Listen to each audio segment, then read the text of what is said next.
गबन। प्रेमचंद। चैप्टर 2। मुंशी दीनदयाल की जान पहचान के आदमियों में एक महाशय दयानाथ थे। बड़े ही सज्जन और सरल थे। कचहरी में नौकर थे और 50 रुपये वेतन पाते थे। दीनदयाल अदालत के कीड़े थे। दयानाथ को उनसे सैकड़ों ही बार काम पड़ चुका था।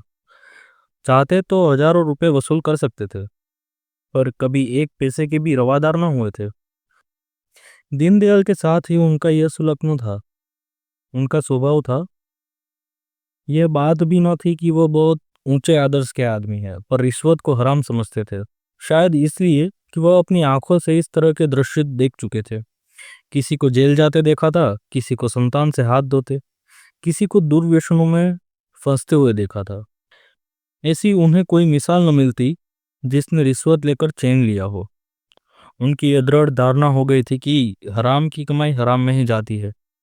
यह बात वह कभी न भूलते। इस जमाने में 50 रुपये की भुगत ही क्या, 5 आदमियों का पालन बड़ी मुश्किल से होता था। लड़के अच्छे कपड़ों को तरसते, स्त्री गहनों को तरसती, पर दयानंद विचलित न होते थे। बड़ा लड़का 2 ही महीने तक कॉलेज में रहने के बाद पढ़ना छोड़ बैठा। पिता ने साफ साफ कह दिया, मैं तुम्हारी डिग्री के लिए सबको भूखा और नंगा नहीं रख सकता। पढ़ना चाहते हो तो अपने पुरुषार्थ से पढ़ो। बहुतों ने किया है, तुम भी कर सकते हो। लेकिन रमानाथ में इतनी लगन न थी। इधर 2 साल से वह बिल्कुल बेकार था। शतरंज खेलता, सैर सपाटे करता और माँ और छोटे भाइयों पर रौब जमाता। दोस्तों की बदौलत शौक पूरा होता रहता था। किसी का चेस्टर मांग लिया और शाम को हवा खाने निकल गए। किसी का पंपर शू पहन लिया, किसी की घड़ी कलाई पर बांध ली। कभी बनारसी फैशन में निकले, कभी लखनवी फैशन में। 10 मित्रों के एक एक कपड़ा बनवा लिया था तो 10 सूट बदलने का उपाय हो गया। सहकारिता का यह बिल्कुल नया उपयोग था। इसी युवक को दीनदयाल ने जालपा के लिए पसंद किया। दयानंद शादी नहीं करना चाहते थे। उनके पास न रुपए थे और न एक नए परिवार का भार उठाने की हिम्मत। पर जागेश्वरी ने त्रियाहट से काम लिया और इस शक्ति के सामने पुरुष को झुकना पड़ा। जागेश्वरी बरसों से पुत्रवधू के लिए तड़प रही थी। जो उसके सामने बहू बनकर आई, वे आज पोते खिला रही है। फिर उस दुखिया को कैसे धैर्य होता। वो कुछ कुछ निराश हो चली थी। ईश्वर से मनाती थी कि कहीं से बात आए। दीनदयाल ने संदेशा भेजा तो उनको आंखें सी मिल गई। अगर कहीं यह शिकार हाथ से निकल गया तो फिर न जाने कितने दिनों तक और राह देखनी पड़ेगी। कोई यहाँ क्यों आने लगा? न धन है न जायदाद, लड़के पर कौन रिझता है? लोग तो धन देखते हैं। इसलिए उसने यह अवसर पर सारी शक्ति लगा दी और उसकी विजय हुई। दयानाथ ने कहा, भाई तुम जानो तुम्हारा काम जाने, मुझ में समाई नहीं। जो आदमी अपने पेट की फिक्र नहीं कर सकता, उसका विवाह करना मुझे तो अधर्म सा मालूम होता है। फिर रुपये की भी तो फिक्र है। 1,000 तो टीम टाम के लिए चाहिए, जोड़े और गहनों के लिए अलग।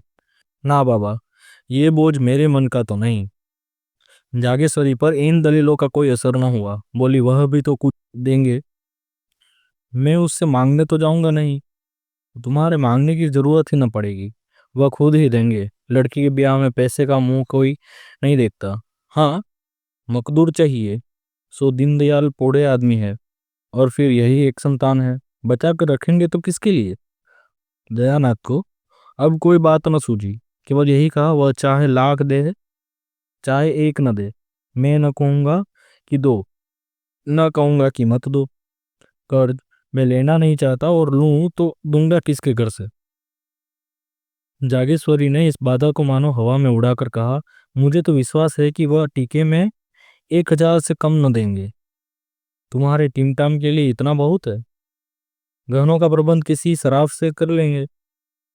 टीके में 1,000 देंगे तो क्या द्वार पर 1,000 भी न देंगे? वही रुपये सराफ को दे देना। 200-400 बाकी रहे, वो धीरे धीरे चुक जाएंगे। बच्चा के लिए कोई न कोई द्वार खुल जाएंगे। दयानाथ ने उपेक्षा भाव से कहा, खुल चुका।